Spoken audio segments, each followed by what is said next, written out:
OK，咁而家就試下嗰個新教嗰個 E chord 啦，即係唔係新教嘅，即係嗰個即係我自己最新學㗎啦。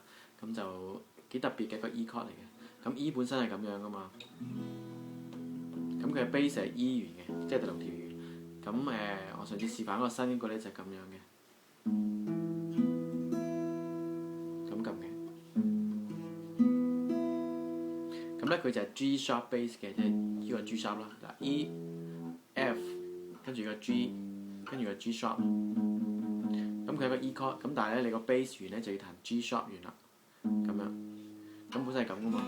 咁就佢嚟到呢度，你都可以咁撳嘅，攞手指尾撳嚟呢度都係叫做 E chord 嘅 G sharp base， 不過好難撳咁樣，咁就變咗咁樣撳啦。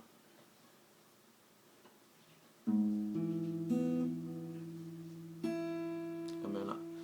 咁其實掃出嚟個聲都幾特別嘅，有一種好 open 嘅感覺嘅。咁其實呢個 form 咧喺以後好多嘅 chord 都可以用到嘅。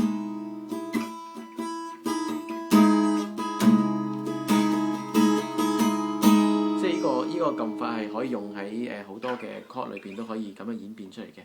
咁所以呢個都係個根基嚟咯。